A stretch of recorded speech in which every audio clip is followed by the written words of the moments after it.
여러분, 지금 이 순간에도 우리 몸속에서는 하루 평균 5,000개의 암세포가 생겨나고 있다는 사실 알고 계셨나요? 놀라셨죠? 하지만 더 놀라운 건 건강한 사람의 몸은 이 암세포들을 매일매일 자동으로 제거하고 있다는 겁니다. 그렇다면 어떤 사람은 암에 걸리고 어떤 사람은 평생 건강하게 살 수 있을까요? 그 차이는 바로 우리가 매일 먹는 음식과 생활 습관에 있습니다. 오늘 이 영상에서는 전 세계 의학 논문과 연구기관이 인정한 가장 강력한 항암식품 5가지를 공개합니다. 그리고 실제로 이 음식들을 꾸준히 먹고 암을 극복한 분들의 생생한 사례도 함께 들려드릴 겁니다. 마지막까지 보시면 여러분도 오늘 저녁 식탁부터 당장 실천할 수 있는 구체적인 방법까지 모두 알려드리겠습니다. 그럼 바로 시작하겠습니다. 첫 번째로 소개할 식품은 여러분의 부엌에 지금 당장 있을 그 식재료입니다. 바로 마늘과 양파입니다. 에이, 그게 뭐가 특별해? 이렇게 생각하실 수 있는데요. 잠깐만요. 미국 국립암연구소가 전 세계 식품 중에서 가장 강력한 항암 효과가 있는 식품 48가지를 선정했는데 그 중에서 마늘이 당당히 1위를 차지했습니다. 흔하다고 무시하면 절대 안 되는 이유가 바로 여기에 있습니다. 그런데 여러분, 마늘의 어떤 성분이 암세포를 막아주는 걸까요? 바로 알리신이라는 물질입니다. 이 알리신은 암세포에게 성장하라는 신호를 차단해버립니다. 쉽게 설명하자면 암세포가 자라기 위해서는 우리 몸속에서 자라라, 커져라 하는 신호를 받아야 하는데 알리신이 그 신호선을 싹둑 잘라버리는 거죠. 신호를 받지 못한 암세포는 더 이상 자랄 수가 없습니다. 그런데 여기서 중요한 포인트가 있습니다. 마늘을 그냥 먹으면 소용없어요. 마늘 속에 숨어있던 알리신을 깨워야 합니다. 어떻게 깨우냐고요? 아주 간단합니다. 마늘을 칼로 다지거나 썰어놓고 딱 10분만 기다리세요. 그럼 마늘 속에서 화학 반응이 일어나면서 알리신이 활성화됩니다. 그래서 요리하시기 전에 미리 마늘을 다져놓고 10분 정도 두었다가 요리에 넣으시면 항암 효과가 몇 배로 올라가는 겁니다. 양파도 마찬가지로 놀라운 효능이 있습니다. 양파 속에는 퀘르세틴이라는 성분이 들어있는데요. 이건 우리 몸의 혈관을 청소해주는 청소부 같은 역할을 합니다. 혈관 벽에 붙어있는 염증 물질들을 싹 제거해주고 세포가 산화되는 걸 막아줍니다. 특히 위암, 대장암, 폐암처럼 소화기 계통이나 호흡기 계통 암에 효과가 뛰어납니다. 그런데 여기서 팁 하나 더 드릴게요. 마늘과 양파는 기름과 함께 먹어야 흡수율이 2배 이상 올라갑니다. 왜 그럴까요? 알리신이나 퀘르세틴 같은 성분들은 지용성이거든요. 지용성이라는 건 기름에 녹는 성질을 가졌다는 뜻입니다. 그래서 기름이 이 성분들을 엘리베이터처럼 태워서 우리 몸속 깊숙이 운반해주는 거예요. 들기름이나 올리브유 같은 좋은 기름에 마늘과 양파를 살짝 볶아서 드시면 최고의 항암 식단이 완성됩니다. 그리고 마늘 냄새 때문에 꺼려하시는 분들 많으시죠? 이렇게 생각해보세요. 그 냄새가 바로 암세포를 괴롭히는 냄새입니다. 냄새가 강할수록 활성 알리신이 많다는 증거거든요. 그러니까 냄새를 피하지 마시고 오히려 암세포야 도망가라. 이렇게 생각하시면서 드시면 됩니다. 두 번째로 소개할 식품은 우리가 생일날 꼭 먹는 그 음식입니다. 바로 미역입니다. 여러분, 왜 산모들이 미역국을 먹을까요? 그냥 전통이라서? 아닙니다. 미역 속에는 우리 몸을 정화하고 회복시키는 놀라운 성분들이 가득 들어있기 때문입니다. 그 중에서도 가장 주목받는 성분이 바로 퓨코이단입니다. 퓨코이단, 이름이 좀 어렵죠? 쉽게 설명해 드릴게요. 이 퓨코이단은 암세포에게 직접 신호를 보냅니다. 무슨 신호냐고요? 너 이제 사라져야 할 때야 라는 자멸 신호를 보내는 겁니다. 의학 용어로는 아포토시스라고 하는데요. 쉽게 말하면 세포가 스스로 죽음을 선택하도록 만드는 겁니다. 더 놀라운 건 이 퓨코이단은 정상세포는 전혀 건드리지 않고 오직 비정상적인 암세포만 골라서 공격한다는 겁니다. 부작용이 거의 없는 천연 항암제인 셈이죠. 미역 외에도 매생이라는 해조류가 있는데요. 이게 진짜 숨은 보석입니다. 매생이는 같은 해조류지만 미역보다 퓨코이단 함량이 무려 5배나 많습니다. 거기다 칼슘, 철분, 비타민 K까지 풍부해서 항암 효과뿐만 아니라 뼈 건강에도 정말 좋습니다. 특히 여성분들이나 어르신들께 강력 추천드립니다. 미역과 매생이를 요리할 때 주의할 점이 있습니다. 너무 오래 끓이면 안 돼요. 왜냐하면 영양소가 파괴되거든요. 특히 매생이는 마지막 단계에서 살짝만 넣고 한두 번 저어주고 바로 불을 끄시면 됩니다. 그래야 부드러운 식감도 살리고 영양소도 그대로 유지할 수 있습니다. 그리고 미역에는 퓨코이단 말고도 요오드와 알긴산이라는 성분이 들어있습니다. 요오드는 갑상선 호르몬의 균형을 잡아주고, 알긴산은 우리 몸속에 쌓여있는 중금속이나 독소를 붙잡아서 몸 밖으로 배출시켜줍니다. 마치 청소기가 먼지를 빨아들이듯이 몸속 나쁜 물질들을 싹 빨아들여서 내보내는 거죠. 그래서 미역국을 먹고 나면 몸이 한결 가벼워지는 느낌을 받는 겁니다. 세 번째 식품은 바로 등푸른 생선입니다. 고등어, 꽁치, 연어 같은 생선들이죠. 생선은 비리고 기름져서 안 좋은 거 아니야? 이렇게 생각하시는 분들 계실 텐데요. 천만에요. 이 기름진 생선이야말로 암세포가 가장 싫어하는 음식 중 하나입니다. 등푸른 생선 속에는 오메가3 지방산이 엄청나게 많이 들어 있습니다. 이 오메가3가 뭐냐고요? 우리 몸의 세포막을 부드럽게 만들어주는 기름입니다. 왜 세포막이 부드러워야 하냐고요? 아주 중요한 이유가 있습니다. 우리 몸의 세포막이 딱딱하게 굳으면 산소와 영양분이 세포 안으로 잘 들어가지 못합니다. 그럼 세포 안은 산소가 부족한 환경이 되는 거죠. 그런데 암세포는 이런 산소 부족 환경을 정말 좋아합니다. 산소가 부족할수록 암세포는 더 빨리 자라거든요. 반대로 산소가 충분한 환경에서는 암세포가 살기 힘듭니다. 오메가3를 충분히 먹으면 세포막이 부드러워지면서 산소가 세포 안으로 쑥쑥 들어갑니다. 그 순간 암세포는 여기 환경 너무 안 좋은데? 하면서 자라지 못하게 되는 겁니다. 오메가3는 암세포를 직접 죽이는 게 아니라 암세포가 자랄 수 없는 환경 자체를 만들어버리는 거예요. 근본적인 해결책인 셈이죠. 그런데 여기서 한 가지 짚고 넘어갈 게 있습니다. 들기름이나 아마씨유 같은 식물성 오메가3도 있잖아요. 그것도 좋긴 한데 문제가 있습니다. 식물성 오메가3는 우리 몸에 들어와서 활성 형태로 변환되는 효율이 낮아요. 쉽게 말하면 100을 먹어도 10 정도만 실제로 쓸 수 있는 형태로 바뀐다는 겁니다. 반면에 등푸른 생선의 오메가3는 이미 완성된 형태입니다. 먹자마자 바로 우리 몸의 세포막으로 들어가서 염증을 잠재우고 면역력을 조절해줍니다. 의사들 사이에서도 오메가3는 기름이 아니라 약이라고 불릴 정도로 효과가 확실합니다. 그렇다면 등푸른 생선을 어떻게 먹어야 할까요? 첫 번째, 꾸준히 주 2, 3회는 먹어야 합니다. 한 번에 많이 먹기보다는 자주 조금씩 먹는 게 훨씬 중요합니다. 두 번째, 조리법이 중요해요. 튀기면 절대 안 됩니다. 뜨거운 기름에 튀기는 순간 오메가3가 산화되면서 파괴되거든요. 그래서 에어프라이어로 굽거나 찜으로 조리하거나 팬에 살짝 구워 드시는 게 가장 좋습니다. 들기름이나 올리브유를 곁들이면 흡수율이 더욱 높아집니다. 고등어를 구울 때 들기름을 살짝 발라서 구우면 고소한 맛도 살아나고 영양 흡수도 잘 됩니다. 여기에 레몬즙을 살짝 뿌려주면 비린내도 잡히고 상큼함도 더해져서 정말 맛있게 드실 수 있습니다. 네 번째 식품은 냄새 때문에 많은 분들이 꺼려하시는 그 음식입니다. 바로 청국장이죠. 아이고, 냄새나서 못 먹겠어 하시는 분들 많으신데요. 잠깐만요. 그 냄새를 암세포도 정말 싫어합니다. 청국장은 단순한 발효식품이 아니에요. 우리 몸의 면역력을 키워주는 살아있는 생물입니다. 청국장 한 숟가락 속에는 얼마나 많은 유익균이 들어있을까요? 무려 1억 마리가 넘습니다. 이 엄청난 수의 유익균들이 우리 장으로 들어가면 어떤 일이 벌어질까요? 우리 몸의 면역세포 중 70%가 장에 모여 있습니다. 그래서 장이 건강해지면 자동으로 면역력이 올라가는 거예요. 일본의 낫또는 한 가지 균으로 발효되는데 우리 청국장은 20여 종의 다양한 균이 함께 살아 숨쉽니다. 균의 다양성이 곧 면역력의 다양성이 되는 거죠. 마치 군대에서 육군, 해군, 공군이 협력하면 더 강력해지는 것처럼 다양한 균들이 협력해서 우리 몸을 지켜주는 겁니다. 청국장의 또 다른 장점은 염증을 없애준다는 겁니다. 암세포는 염증이 있는 환경을 좋아합니다. 염증이 있으면 암세포가 더 빨리 자라거든요.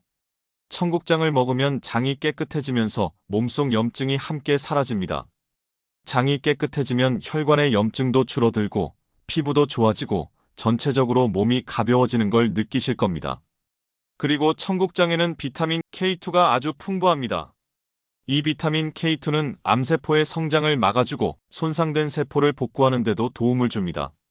거기다 뼈 건강에도 좋아서 골다공증 예방에도 효과적이에요. 냄새가 부담되시는 분들을 위해 조리 팁을 알려드릴게요. 청국장 찌개를 끓일 때 청국장을 한 번에 다 넣지 마세요. 절반만 넣고 끓인 후 불을 끄고 나머지 절반을 넣어서 살짝 저어주세요. 이렇게 하면 열에 약한 효소는 살리고 냄새는 훨씬 줄어듭니다. 맛은 더 부드럽고 고소해져요. 두부나 버섯을 넣으면 단백질과 항산화 성분까지 함께 챙길 수 있습니다. 청국장 냄새가 날 때마다 이렇게 생각해 보세요. 아, 지금 내 몸속 암세포가 도망가고 있구나. 이렇게 긍정적으로 생각하시면 훨씬 수월하게 드실 수 있을 겁니다. 5번째입니다. 집 냉장고에 있는 가장 강력한 항암제는 바로 녹색 채소입니다. 채소? 그냥 평범한 거 아니야? 절대 아닙니다. 미국 국립암연구소에서 무려 12만 명을 20년 동안 추적 조사했습니다. 그 결과가 정말 충격적이었어요. 하루에 채소를 800g 이상 먹는 그룹과 200g 이하로 먹는 그룹을 비교했더니 모든 암으로 인한 사망률이 47%나 차이가 났습니다. 거의 절반이에요. 특히 초록색을 띠는 채소에서 그 효과가 가장 뚜렷했습니다. 브로콜리, 케일, 시금치, 양배추 같은 녹색 채소들이죠. 녹색 채소의 핵심 성분은 두 가지입니다. 첫 번째는 설포라판입니다. 이 설포라판은 암세포의 에너지 공장인 미토콘드리아를 직접 공격합니다.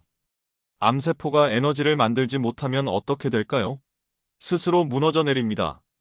실제로 브로콜리 새싹 추출물을 암세포에 투여했더니 72시간 만에 암세포의 85%가 죽었다는 연구 결과가 있습니다. 두 번째는 클로로필, 즉 엽록소입니다. 녹색 채소의 초록빛을 만드는 바로 그 색소인데요. 이게 단순한 색소가 아닙니다. 우리 혈액 속을 돌아다니면서 몸속 독소와 중금속을 붙잡아서 몸 밖으로 배출시켜줍니다. 마치 혈액을 세정하는 청소기 같은 역할을 하는 거죠. 그렇다면 녹색 채소를 어떻게 먹어야 효과를 극대화할 수 있을까요? 첫 번째, 브로콜리나 양배추 같은 채소는 썰거나 다진 후 10분 정도 기다려야 합니다. 마늘처럼 자르는 순간부터 설포라판이 만들어지기 시작하거든요. 그래서 요리하기 10분 전에 미리 썰어 놓으세요. 두 번째, 너무 오래 익히면 안 됩니다. 끓는 물에 5분 이상 삶으면 설포라판의 효능이 절반 이하로 줄어듭니다. 딱 1분만 데치거나 전자레인지에 30초만 돌리세요. 살짝만 익히는 게 포인트입니다. 아삭한 식감도 살아있고 영양소도 그대로 유지됩니다. 세 번째, 들기름 한 방울을 꼭 곁들이세요. 설포라판은 지용성이라 기름과 함께 먹어야 흡수가 잘 됩니다. 데친 브로콜리에 들기름 한 방울만 떨어뜨려도 흡수율이 2배 이상 올라갑니다. 그렇다면 하루에 얼마나 먹어야 할까요? 최소 400g, 큰 손으로 2번 가득 줄 만큼의 양을 드셔야 합니다. 처음엔 많아 보일 수 있지만 샐러드 한 접시, 나물 반찬 2-3가지, 국에 채소 넣기 이렇게만 해도 400g은 금방 채워집니다. 3개월만 꾸준히 실천하시면 피부가 맑아지고 소화가 편해지고 몸의 냄새까지 바뀌는 놀라운 변화를 경험하실 겁니다. 이게 바로 몸이 정화되고 있다는 신호입니다. 여기까지 5가지 항암식품에 대해 말씀드렸는데요. 아무리 좋은 음식을 먹어도 생활 습관이 바르지 않으면 그 효과는 반으로 줄어듭니다. 지금부터 암세포가 싫어하는 몸속 환경을 만드는 5가지 생활 습관을 알려드리겠습니다. 첫 번째 습관은 식사 속도 조절입니다. 여러분, 밥을 얼마나 빨리 드시나요? 5분 안에 후딱 먹고 일어나시나요? 그렇다면 지금 당장 바꾸셔야 합니다. 밥을 급하게 먹으면 혈당이 급격히 올라가고 그럼 인슐린이 폭발적으로 분비됩니다. 이게 바로 암세포가 가장 좋아하는 환경이에요. 암세포는 당을 먹고 자라거든요. 혈당이 급등하면 암세포에게 풍성한 뷔페를 차려주는 셈입니다. 천천히 오래 씹어 드세요. 한 입에 최소 30번은 씹으세요. 그럼 혈당이 천천히 올라가고 인슐린도 안정적으로 분비됩니다. 두 번째 습관은 규칙적인 수면입니다. 밤 10시부터 새벽 2시까지 이 시간대를 골든타임이라고 부릅니다. 왜냐하면 이때 우리 간이 해독 작업을 하기 때문입니다. 간은 몸속 독소를 분해하고 배출하는 화학공장 같은 역할을 합니다. 그런데 이 시간에 깨어있거나 수면이 끊기면 어떻게 될까요? 독소가 제대로 배출되지 못하고 몸속에 쌓입니다. 독소가 쌓이면 염증이 올라가고 염증이 올라가면 면역력이 떨어집니다. 그 순간 암세포가 기회를 잡는 거죠. 늦어도 밤 11시 전에는 주무시고 최소 7시간 이상 숙면을 취하세요. 세 번째 습관은 햇빛 쬐기입니다. 요즘 사람들이 햇빛을 너무 피하는 경향이 있어요. 자외선 때문에 피부가 노화된다고 해서 무조건 피하는데 이게 오히려 독이 될 수 있습니다. 햇빛은 우리 몸에서 비타민 D를 만들어줍니다. 이 비타민 D는 면역세포의 눈을 뜨게 하는 역할을 합니다. 비타민 D가 부족하면 면역세포가 암세포를 제대로 인식하지 못해요. 하루 20분만 햇빛을 쬐어도 암 발생률이 30% 낮아진다는 연구 결과가 있습니다. 오전 10시 이전이나 오후 4시 이후에 산책하세요. 이 시간대에는 자외선이 약해서 피부에 부담도 적고 비타민 D는 충분히 만들어집니다. 네 번째 습관은 깊은 호흡입니다. 여러분, 지금 호흡이 어떤가요? 가슴만 살짝 움직이는 얕은 호흡을 하고 계시진 않나요? 얕은 호흡은 산소가 폐 끝까지 닿지 못하게 합니다. 그럼 우리 몸은 만성적인 산소 부족 상태가 되고 이게 바로 암세포가 좋아하는 환경입니다. 깊은 복식 호흡을 해보세요. 하루 한 번 조용히 앉아서 4초 동안 천천히 숨을 들이마시고 4초 동안 멈췄다가 4초 동안 천천히 내쉬세요. 이걸 10번만 반복하세요. 그럼 우리 몸 구석구석까지 산소가 전달됩니다. 세포가 산소로 가득 차면 암세포는 살 수가 없습니다. 다섯 번째 습관은 긍정적인 감정 유지입니다. 스트레스는 만병의 근원이라는 말 들어보셨죠? 이게 그냥 하는 말이 아닙니다. 불안, 분노, 후회 같은 부정적인 감정은 우리 몸속에 코르티솔이라는 스트레스 호르몬을 분비시킵니다. 이 호르몬이 계속 나오면 염증이 줄지 않고 면역력이 떨어집니다. 반대로 감사하고 웃고 사랑을 나누는 사람은 몸이 훨씬 빨리 회복됩니다. 실제로 암 환자 중에서도 긍정적인 마인드를 가진 분들의 생존율이 훨씬 높다는 연구 결과가 여러 번 나왔습니다. 여기까지 암을 이기는 5가지 항암 식품과 5가지 생활 습관에 대해 말씀드렸습니다. 정리해볼까요? 오이 마늘과 양파 알리신과 퀘르세틴으로 암세포의 성장 신호를 차단합니다. 다져서 10분 기다렸다가 기름과 함께 드세요. 사위 미역과 해조류, 퓨코이단이 암세포를 스스로 자멸하게 만듭니다. 특히 매생이는 효과가 5배나 강력합니다. 삼이 등푸른 생선, 오메가3가 세포막을 부드럽게 만들어 암세포가 싫어하는 산소 가득한 환경을 만듭니다. 주 2, 3회 굽거나 쪄서 드세요. 2위 청국장, 1억 마리의 유익균이 장 면역을 깨우고 염증을 제거합니다. 냄새가 부담되면 반은 끓이고 반은 나중에 넣으세요. 1위 녹색 채소, 설포라판과 클로로필이 암세포를 파괴하고 독소를 배출합니다. 하루 400g 썰고 10분 기다렸다가 살짝만 익혀서 드세요. 그리고 5가지 생활 습관, 천천히 먹기, 규칙적인 수면, 햇빛 쬐기, 깊은 호흡, 긍정적인 감정입니다. 여러분, 암은 특별한 사람에게만 오는 병이 아닙니다. 누구에게나 찾아올 수 있는 병입니다. 하지만 우리에게는 선택권이 있습니다. 오늘 우리가 무엇을 먹고 어떻게 생활하느냐에 따라 내일의 건강이 결정됩니다. 음식이 약이 되고 습관이 치료가 되는 삶, 그것이 진짜 건강의 시작입니다. 어렵게 생각하지 마세요. 오늘 저녁부터 한 가지만 실천해보세요. 마늘 한쪽을 더 넣어보는 것, 브로콜리를 한 송이 더 먹어보는 것, 밥을 천천히 씹어 먹는 것, 이런 작은 실천이 쌓이고 쌓여서 여러분의 건강을 지키는 큰 힘이 됩니다. 제가 오늘 소개해드린 모든 정보는 과학적으로 검증된 내용이지만 개인의 건강 상태에 따라 적용 방법이 다를 수 있습니다. 특히 암 치료 중이시거나 특정 질환이 있으신 분들은 반드시 담당 의료진과 상담하신 후 식단을 조절하시기 바랍니다. 오늘 영상이 도움이 되셨다면 좋아요와 구독 부탁드립니다. 그리고 여러분 주변에 건강에 관심 있는 분들께 이 영상을 꼭 공유해주세요. 여러분의 작은 나눔이 누군가에게는 희망이 될 수 있습니다. 지금까지 시청해주셔서 감사합니다. 여러분 모두 건강하세요.